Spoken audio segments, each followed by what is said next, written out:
Brothers and sisters, hear this.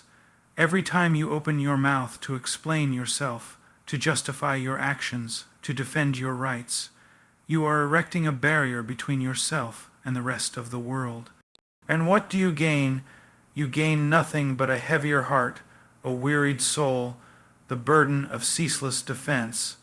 But when you stop explaining, you begin to when you begin to break free from chains you may not even know you were wearing. See, the world has taught us that we must always be ready with our reasoning, our justification. I did this because you must understand that, if only you knew why. But that posture of explanation is not strength. It is weakness. It reveals that you believe your worth comes from being understood. Yet the truth is, your worth is not in your explanation. Your worth is not in being justified in the sight of men. Your worth is found in what you are, and who you are, independent of their approval or understanding. When you keep explaining, you keep the spotlight on yourself. You say, look at me, judge me, hear me. You plead for recognition, for validation. But when you stop explaining, you redirect the focus. You step out of the treadmill of justification. You let your life, your actions, your silence speak. You stop defending what you think deserves your defense, and you begin to live in the freedom of surrender. Consider the man who habitually explains himself, not just once, but again and again. He convinces others, he pleads, he argues, and still the same questions come. Why did you do that? What is your motive? How come you responded this way? He thinks that explanation will set him free. But no, it keeps him captive, because someone will always demand more explanation. Explanation after explanation, until the man is worn down, his voice fading under the weight of his own defense. But then, suppose that man stops explaining. Suppose he says simply, I did the best I could. I acted with integrity, and now I will leave it in God's hands. And he doesn't say more. He doesn't plead further. He doesn't craft another justification. The people may ask their questions. He may not even answer them. And yet in that silence, a kind of powerful testimony arises. There is dignity in not defending yourself. There is authority in quiet resolve. And in that quiet resolve, the world is confronted, not by your words, but by your peace, by your calm, by your refusal to be drawn into the ceaseless cycle of explanation. The one who stops explaining wins because he has changed the game. He is no longer playing by the world's rules. He is no longer seeking human vindication. He is resting in what is true. He is done begging for understanding, and instead he stands firm in his identity, his calling, his integrity. Listen, the world says you must always account for yourself. The world demands your narrative. The world requests your justification. But the gospel says you are already accounted for. You are already justified. The cross has answered the greatest requirement. What more is left? And if you are in that truth, why speak for yourself? Why attempt to climb on the platform of human approval when the one who matters has already spoken on your behalf? When a believer stops explaining, one of two things happens. Either the accusers fall silent because no more fuel is thrown on the fire, or they continue. But you are not moved. The victory is not proved by the cessation of questions, but by your freedom in the face of them. You have won when you can simply say, I will walk in the path set for me. I will serve, I will love, I will endure. My life is accounted in him. I will not keep interrupting, defending, explaining. I will act, I will move, I will obey. And if the world questions, let it. If the world mocks, let it. But I will keep walking. I tell you this, silence is not always weakness. When you stop explaining, you release your soul from the burden of constant self-justification. You drop the mask of trying to be seen. You stop proving, you live, you serve, you trust, And in that trusting there is strength. In that serving without spectacle there is power. In that living without defending there is victory. It demands courage to stop explaining. It demands faith because you will meet resistance, you will meet misunderstanding, you will meet accusations, assumptions, distortions, but you will also meet freedom, you will meet dignity. You will meet the quiet triumph of a life no longer driven by fear of what others think, but by the steadfastness of what God knows. If you have been living to explain yourself, to friends, to critics, to acquaintances, hear me set that aside. Let your life be your explanation. Let your hands show the work. Let your mouth be quiet. Let your eyes show the truth of your heart. Let your walk prove your character. When the need to explain passes, you will find that you are free. You will find that you have won a battle unseen, a struggle deep within, and this freedom is not just for you. It is also a witness to others. When you do not explain, when you live in quiet conviction, you present to the world a truth, that a man or woman of God is not swayed by every accusation, not moved by every judgment, not bound by every story the world wants to impose. You show them that there is a higher standard, a fixed foundation, an unshakable identity. You reveal them that explanation is not the currency of victory, obedience is. And when you obey without explanation, the unseen watchers bear witness. Oh, the soul that learns to be silent in explanation while being vocal in service. This soul begins to win. The soul that ceases to justify its path and instead walks it steadily. This soul gains ground. The soul that turns its eyes upward rather than outward for human applause. This soul knows peace. Remember, friends, explanation is often a trap. It seduces you into thinking your words will secure your reputation. It keeps you from action, it drains you, it obscures the mission, but when you stop explaining, you shift from words to deeds, you shift from defensiveness to purpose, you shift from self-preservation to surrender. And in that surrender you win. Maybe you've been trying to explain your past, your failure, your regrets. Maybe you've been trying to explain your dreams, your calling, your struggle. Let it go. Speak less. Live more. Work hard. Love deeply. Be faithful. And let your life tell the story.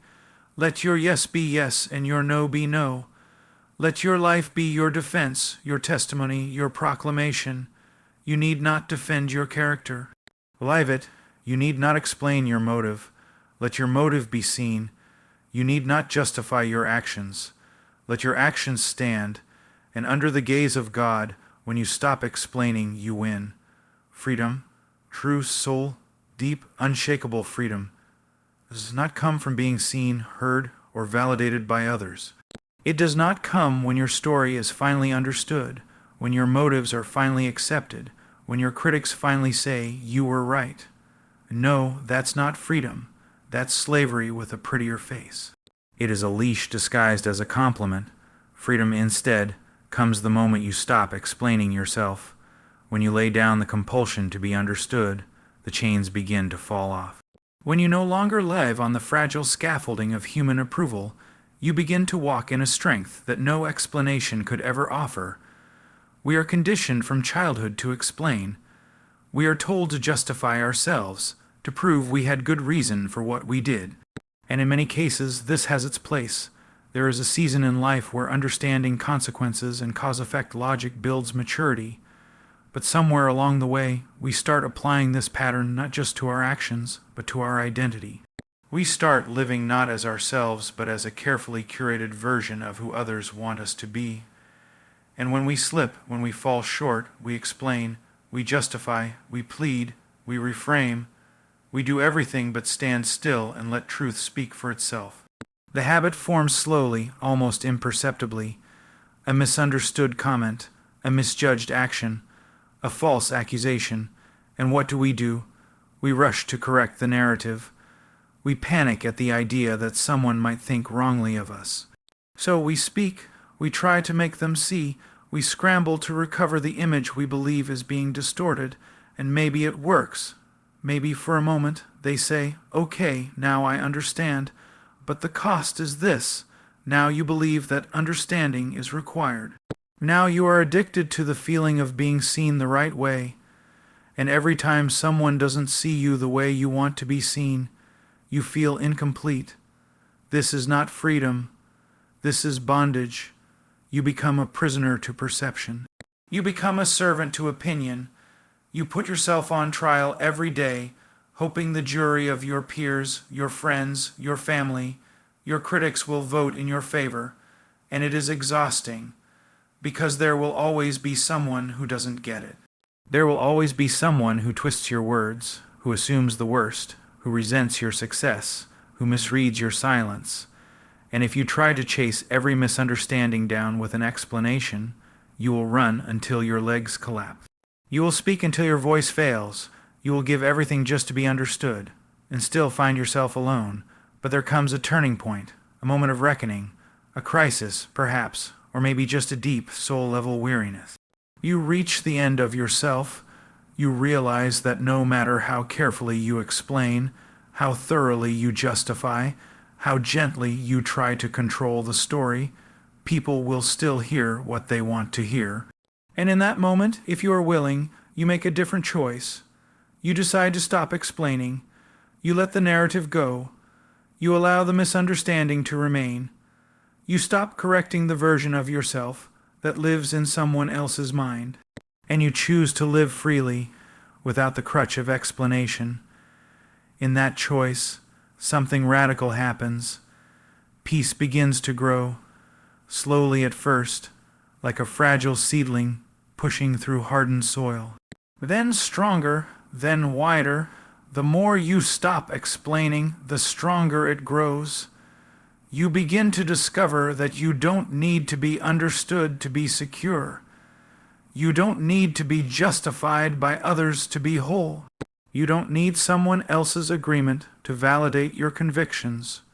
You don't need permission to be who you are. This freedom isn't loud. It isn't showy. It doesn't need to declare itself. It simply is. It shows up in your posture, your tone, your choices. It shows up in the calm with which you respond to criticism, or don't respond at all. It shows up in the steady way you continue doing what you are called to do, even when no one claps. It shows up in your silence, in the fact that you can hear a false rumor, or a biting remark, or a misjudgment, and not feel the need to rush to defend yourself, not because you don't care, but because you finally understand that being right in the eyes of others is not your mission. Your mission is to live rightly, period. There is a profound dignity in refusing to explain yourself, a strength that the world does not understand, because this world thrives on noise, on defense, on reaction. The world expects you to fire back, to argue your case, to plead for sympathy. And when you don't, the silence speaks louder than any speech could. It says, "I know who I am. I know what I did. I know why I did it, and I don't need your agreement to walk in peace." It is not arrogance. It is not indifference. It is simply freedom. The kind of freedom that comes when your identity is no longer tethered to the shifting opinions of people, but rooted in something deeper, something eternal. When your conscience is clear, when your motives are right, when your heart is aligned with what is true, you don't need to explain. You don't need to make others see. You don't need to scramble for their validation. Because you already have peace in the place that matters most, and make no mistake, this doesn't mean you become cold or closed off. It doesn't mean you refuse accountability or resist correction. A free person is not a stubborn person. A free person is a teachable person, a humble person, but one who does not bow to pressure that stems from fear. There is a massive difference between being open to wisdom and being enslaved by the need to be liked. That's the line we often cross without realizing it. We think we're just being humble, being kind, being clear, but somewhere in the midst of all our explaining, we are actually just feeding the idol of approval. We want to be seen as right, we want to be affirmed, and if we don't get it, we feel rejected. We call it love, we call it respect, but at its root, it's fear. But perfect love casts out fear, and when fear is gone, so is the need to explain. So is the need to prove. So is the compulsion to be seen as enough. Because love, true love, is not obsessed with being understood. It is obsessed with being faithful. It is focused not on image, but on integrity. And integrity does not need an audience. There are people who will misunderstand you no matter how well you explain. There are people who will twist your words even when you speak with care. There are people who will assign motives to your actions that are completely false. And there are people who will believe those lies, no matter what you say, but they do not hold your freedom. You are not imprisoned by their thoughts. You are not bound by their conclusions. Your job is not to set the record straight. Your job is to live the record well, and let's not forget, some of the greatest injustices, the most painful betrayals, the deepest wounds in history were not resolved through explanation. They were endured. Silently, steadily, faithfully. There are moments when silence is more powerful than speech. There are times when withholding explanation is the most courageous thing you can do, because it means you are choosing principle over perception, purpose over popularity, truth over ego. You don't need to be seen a certain way to be who you truly are. You don't need others to understand you for your path to be valid. You don't need a room full of affirming voices to continue walking in the right direction. What you need is clarity, conviction, courage, the kind that says, even if they don't get it, I'll keep going. The kind that says, even if I'm judged unfairly, I'll stay true. The kind that says, even if I'm unseen, I'm known. That is freedom, and it is rare, but it is worth pursuing. It changes everything. It changes how you work. You stop managing your image and start focusing on impact. It changes how you lead. You stop trying to please everyone and start making hard, right choices. It changes how you love. You stop needing to be thanked or appreciated and start giving freely, joyfully. It changes how you suffer. You stop fighting to prove your innocence and start enduring with peace. And it changes how you speak. You don't rush into conversations to defend yourself. You don't interrupt people's assumptions. You don't bend under the weight of misinterpretation. You carry yourself differently. There's a lightness in your step, not because life is easy, but because your soul is no longer on trial every day. You've stepped out of the courtroom. You've handed over the verdict to someone higher. And now you can live.